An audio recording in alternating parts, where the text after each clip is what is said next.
By 4 November 1942, Rommel's army was breaking apart at El Alamein. Minefields had been torn open, fuel was vanishing, and the Desert Fox was being forced west by an enemy he had once outmaneuvered across hundreds of miles. Britain had more tanks, more guns, and more aircraft.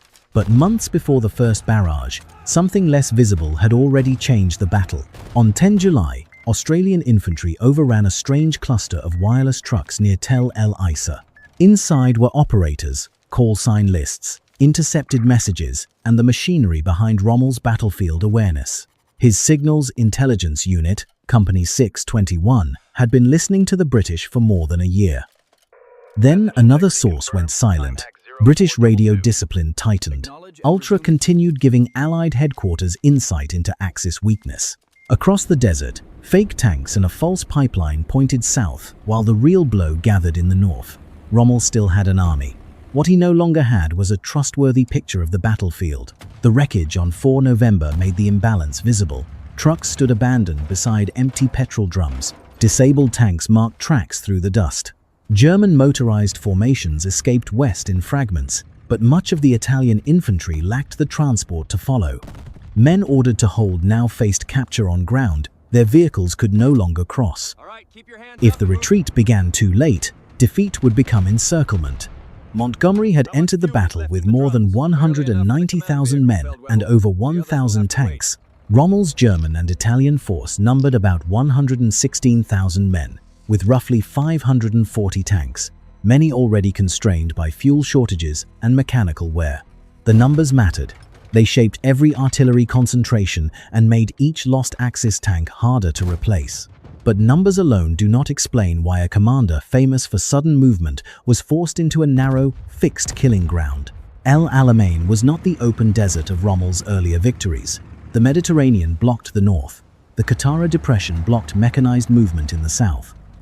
Between them lay fortified positions and belts of mines called the Devil's Gardens. There was no wide flank around which the Desert Fox could disappear and return behind his enemy. The battlefield had become a locked room. Even there, Rommel still possessed experienced officers, veteran anti-tank crews, and armored formations capable of punishing a careless assault. British tanks would become trapped in congested minefield lanes. Infantry would fight for ridges measured in hundreds of yards. The offensive that began on 23 October would require 12 days of attrition before the decisive breakthrough.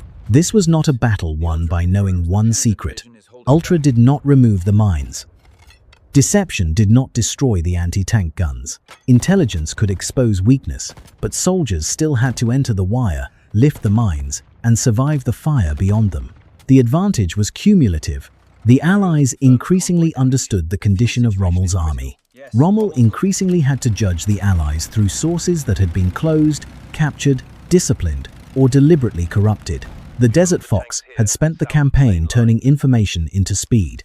Before the Second Battle of El Alamein, the British began turning his need for information into a trap. To understand how, we have to rewind to the victories that built his legend and to the hidden listeners who were often watching the British before Rommel moved. Rommel's victories in the desert often looked like instinct made visible. A British formation shifted. German armor appeared against its flank. A headquarters moved. Rommel seemed to know before the dust had settled. His reputation grew around that image. The commander standing in an open vehicle, map in hand, reading the desert faster than anyone else. The instinct was real, but it was not working alone. In February 1941, the first German radio monitoring platoon arrived in North Africa. By April, it had expanded into Signals Intercept Company 621 under Captain Alfred Seebohm. The unit contained 10 officers, 63 non-commissioned officers, and 259 other ranks. Many trained to understand English language traffic and weak British radio procedure. They did not need to break every difficult code.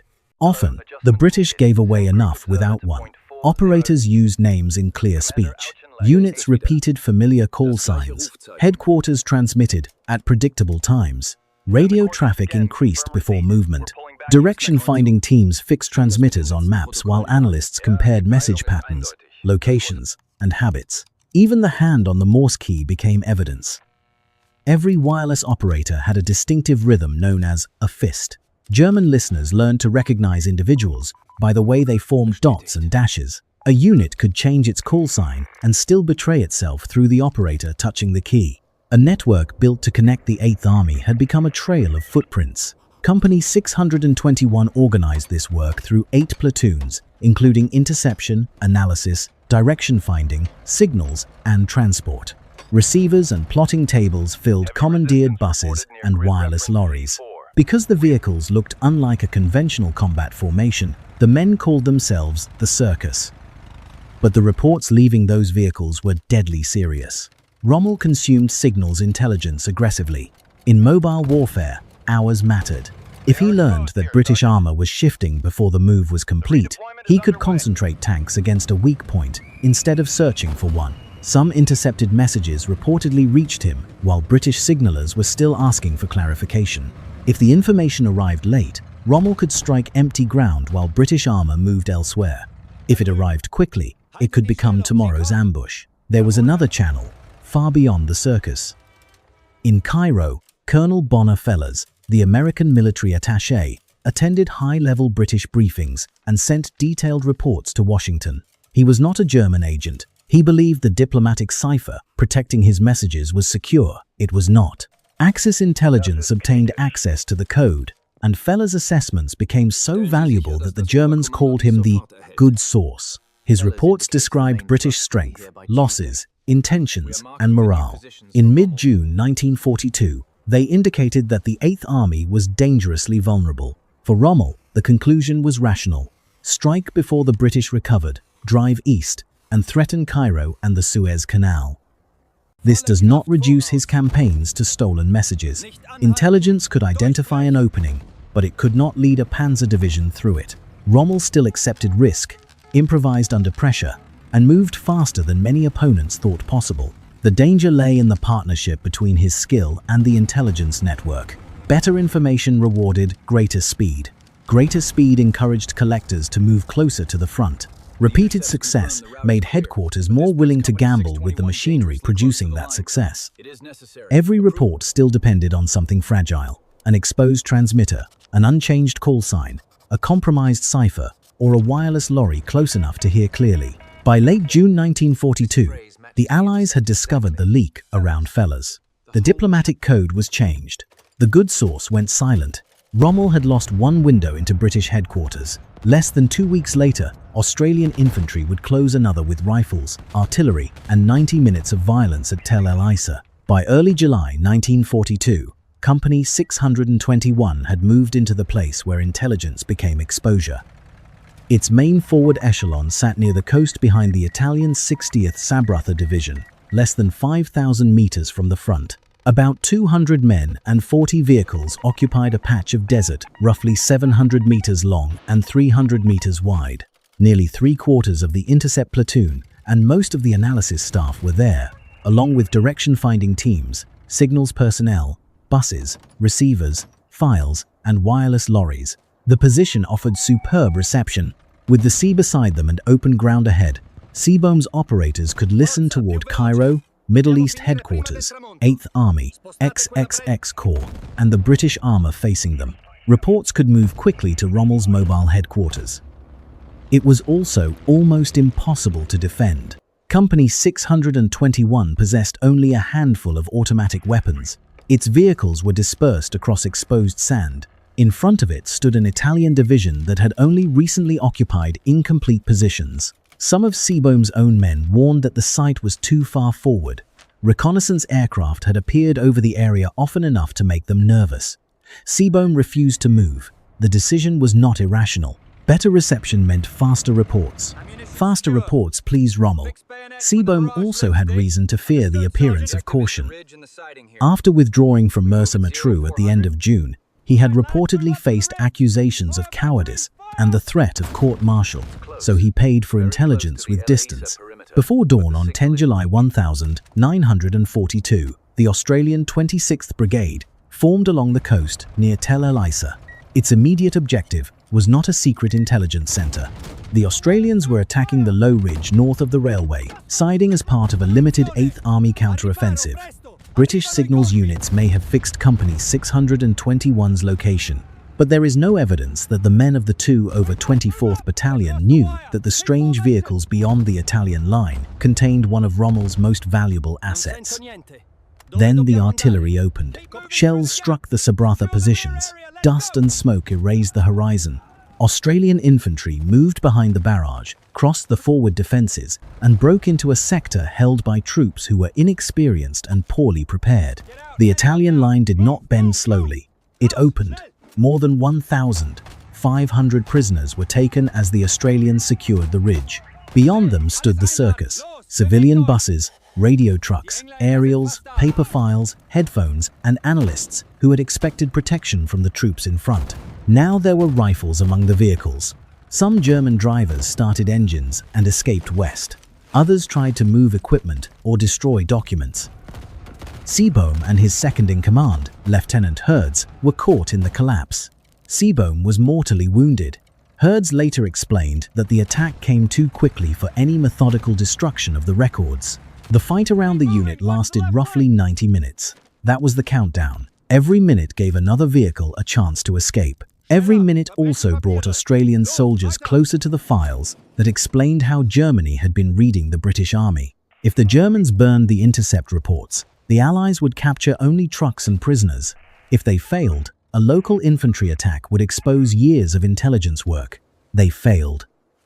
Records of intercepted British messages, German analyses, radio schedules, call sign lists, ciphers, and direction-finding results remained inside the captured position. Some files reached back to Operation Bertram in June 1941. At about 9 that morning, Rommel asked 2nd Lieutenant Wishman for the latest intercept report.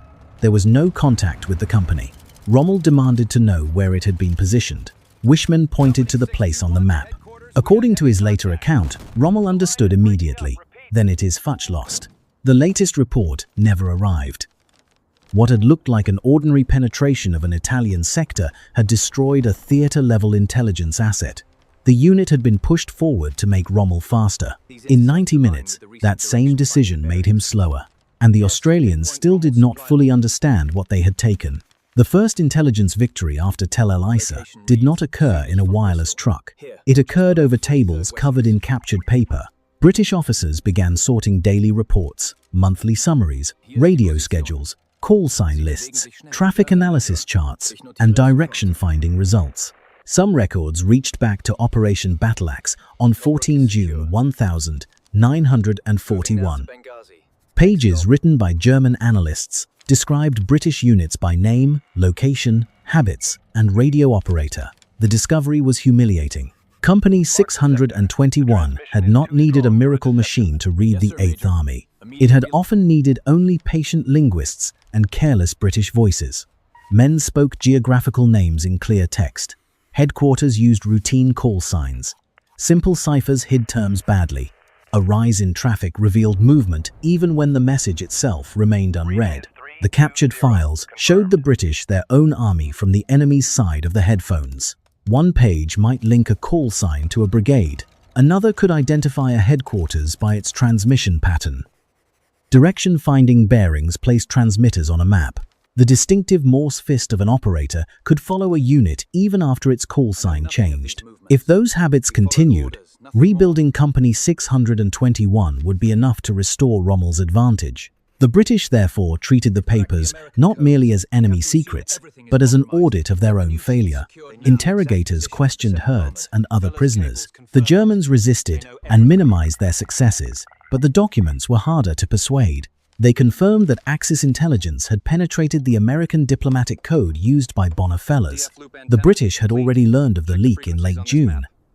Now they could see how much value the Germans had extracted from it. There was also a crucial reassurance. The captured material showed no evidence that Germany understood Britain's deepest advantage against Axis communications, the reading of Enigma traffic known through Ultra. No Enigma machine was captured at Tel El Isa. The haul exposed German methods against Britain without revealing how far Britain had penetrated Germany. That asymmetry had to be protected. Even the soldiers who seized the site did not immediately grasp what lay among the wrecked vehicles. On 13 July, the 9th Australian Division's intelligence summary identified 69 prisoners from Unit 621 and noted that valuable wireless intercept documents had been captured. Yet orders still went out asking men to surrender papers taken as souvenirs. A folded report in a soldier's kit could be worth more than the truck from which it came. The 8th Army then began closing the doors those reports had exposed. A new J service monitored communications at base, army, and corps level for security breaches. Names, locations, routine calls, and careless speech became harder to exploit. German accounts later acknowledged that the British corrected many costly mistakes in a remarkably short time. Company 621 had spent more than a year teaching Rommel how to read the British. Its captured archive now taught the British how to become harder to read. The Germans rebuilt the company in September 1942. Its operators broke a British supply code and still produced useful intelligence, but Lieutenant Habel later admitted that the rebuilt unit never recovered the consistently excellent results achieved before 10 July. The hardware had returned. The old environment had not. By October, Rommel's listeners were searching a quieter, more disciplined radio landscape. Where genuine evidence had thinned, British deception officers were preparing to provide something else, not silence. A complete false battlefield. The captured papers at Tel El Asa had taken information away from Rommel. Operation Bertram would do something more ambitious. It would replace missing information with a lie. By October 1942, the El Alamein line stretched across a bottleneck, roughly 65 kilometers wide. The Mediterranean sealed the north. The Qattara Depression made the southern desert impassable to large mechanized formations. Between them, Axis engineers had buried deep mine belts, dug strongpoints, and positioned anti-tank guns across the routes an attacker could use. Rommel had once defeated larger armies by moving around them. Here, there was nowhere to go around. His supply network was also failing. Fuel shortages had helped stop his final attempt to break through at Alam Halfa in early September. Without enough petrol for a mobile defense, the Axis army had to spread German and Italian formations across a fixed line and hold armored reserves behind it. That made accurate warning essential. A reserve sent north could not instantly return south. Every movement consumed fuel. Every false alarm shortened the distance the panzers could travel when the real attack came. The British designed a deception that attacked three questions. Where would 8th Army strike? When would it strike? And how much force had gathered there? Dudley Clark shaped the strategic story. Geoffrey Barkas and the camouflage organization turned it into objects the enemy could photograph. In the south, a false army appeared. Dummy tanks and guns stood where Axis reconnaissance expected an assault force to assemble. Artificial supply areas grew behind them. A dummy water pipeline seemed to crawl slowly across the sand toward the southern sector. Its visible pace suggested that the infrastructure for a major attack would not be ready until later. The lie had a calendar built into it. In the north, the real preparations hid inside ordinary shapes. Tanks entered assembly areas that appeared to contain trucks. Crews lowered wooden and canvas sunshields over armored vehicles, changing their silhouettes from the air. Guns, ammunition, fuel, and transport were concealed so routine reconnaissance would not reveal how quickly the assault force was concentrating. Before the real tanks arrived, genuine trucks occupied their places. Under darkness, the trucks moved away and tanks replaced them. Before daylight, the sunshields came down. From above, the vehicle park still appeared unchanged. If one reconnaissance photograph exposed tank tracks beneath the covers, the false picture could collapse. If one night movement continued into dawn, Axis headquarters might identify the northern concentration before Montgomery was ready. The camouflage teams were not making the desert empty. They were making change appear not to have happened. From the Axis side, the evidence formed a coherent story. A British attack was clearly coming. Open desert offered few places to conceal preparations involving more than 190,000 men and over 1,000 tanks. Activity in the south matched a familiar possibility, another attempt to threaten the Axis flank. The pipeline, dumps, vehicle concentrations, and radio patterns supported one another. Operation Bertram did not need Axis officers to believe every dummy was real. It needed them uncertain long enough to divide attention and delay confident commitment of reserves. The deception also worked because Rommel's ability to correct a mistake had narrowed. Company 621 no longer provided its former stream of intelligence. British communications were more disciplined. Ultra continued giving Allied headquarters insight into Axis weakness. The fuel behind the panzers was too limited for repeated movements across the line. What looked like camouflage was a contest over decision time. The British could create several false answers. The Axis could afford very few wrong ones. On the night of 23 October, the main assault would come through the northern minefields near the railway and coast road. The fake pipeline in the south would still point toward a battle that had not begun, but deception had only carried the army to the edge of the real battlefield. Beyond the first white tapes lay mines, wire, machine guns, and anti-tank crews that no canvas cover could remove. The Allies had shaped what the Axis expected to see. Now their infantry had to survive what Rommel had prepared for them. At 9:40 p.m. on 23 October 1942, the desert horizon erupted. For 15 minutes, roughly 900 British medium and field guns concentrated on Axis artillery positions. Then the barrage shifted across the front. Aircraft struck deeper targets. Telephone lines snapped. Dust rolled over the mine belts as flashes turned the darkness white. Operation Lightfoot had begun. The northern battlefield was arranged like a machine designed to jam an attacker. British XXX Corps faced two broad belts of mines, wire, fortified posts, and anti-tank guns. Infantry would advance first. Engineers and pioneers would follow, marking two corridors through the minefields. Armored divisions waited behind them, expected to pass through before daylight. The name came from a dangerous assumption. Infantrymen were light enough to cross many anti-tank mines without detonating them. The tanks behind them were not. White tape marked the intended lanes. Sappers moved with mine detectors, bayonets, and their hands close to the sand. Every mine removed opened a few more feet.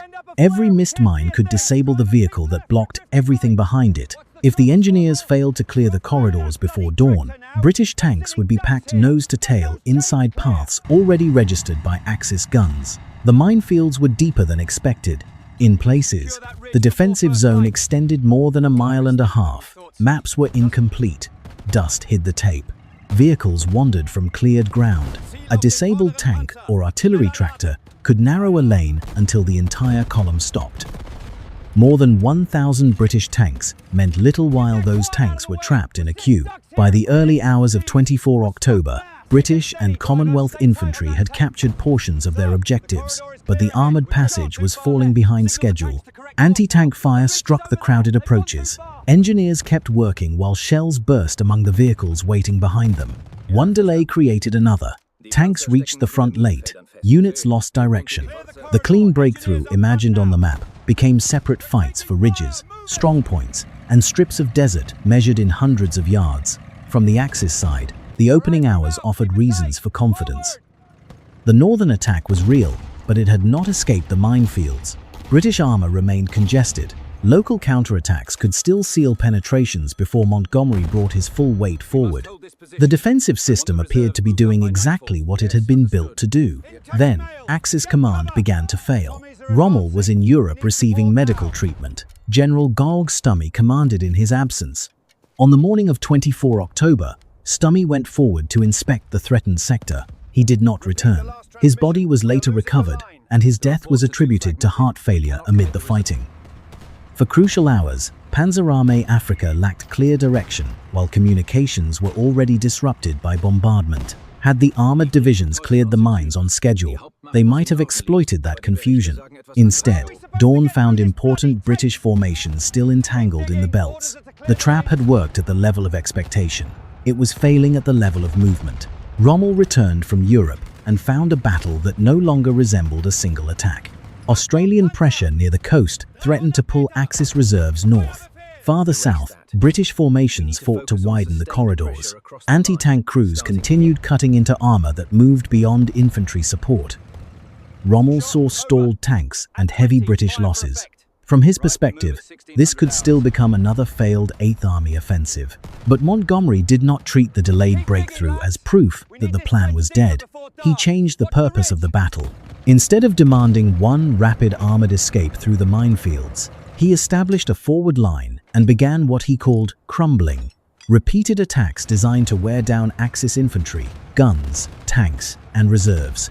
Ground was taken in fragments. Counterattacks consumed fuel. every Axis tank destroyed mattered more because Rommel had fewer replacements and a weaker supply network.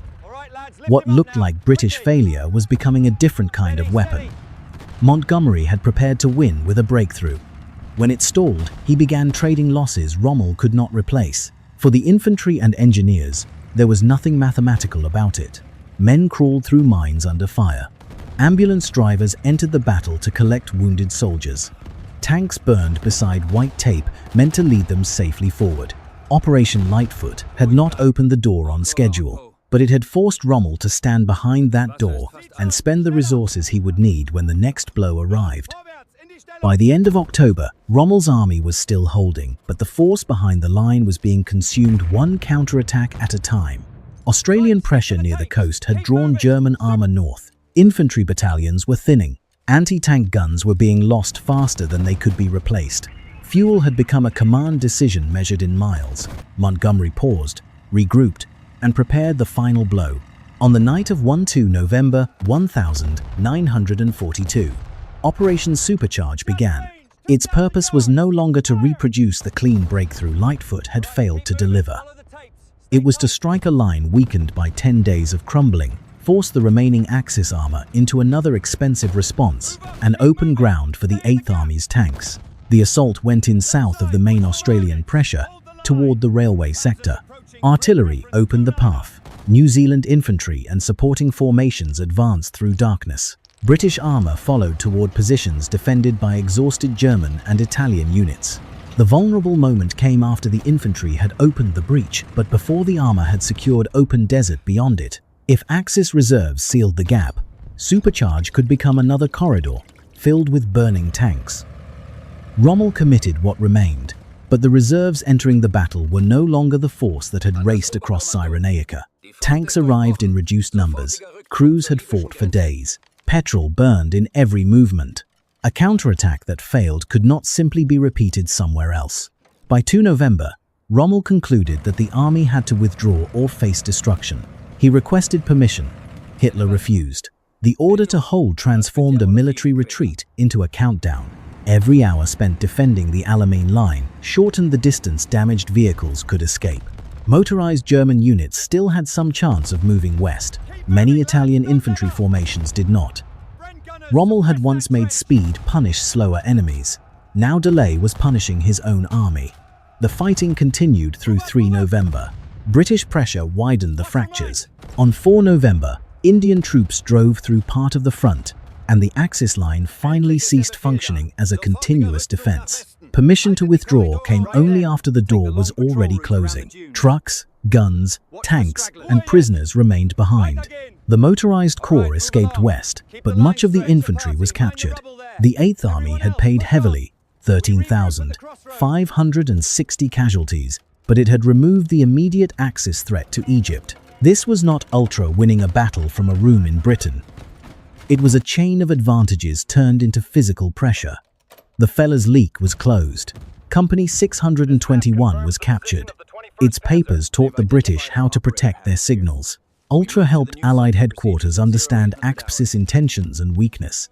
Bertram complicated Axis estimates. Geography denied Rommel a wide flank. Fuel denied him repeated corrections. Montgomery's soldiers then spent 12 days breaking the army those advantages had exposed. 4 days later, Allied forces landed in Morocco and Algeria under Operation Torch. Rommel's retreat from Egypt was no longer merely a withdrawal across Libya. Axis forces in North Africa were being compressed between armies advancing from east and west. The Desert Fox had not suddenly become incompetent. He had been forced into a battle that removed the conditions under which his methods worked. His intelligence had become thinner. His movement had become more expensive. His battlefield had become narrower. Months earlier at Tel El Isa, a wireless lorry had fallen silent with reports still inside it. By November, that silence had traveled through an entire army. The Desert Fox was not defeated because he saw nothing. He was defeated because the Allies controlled what he saw and denied him the fuel to correct it. Subscribe for more hidden turning points where intelligence, deception, and overlooked details changed the fate of a war.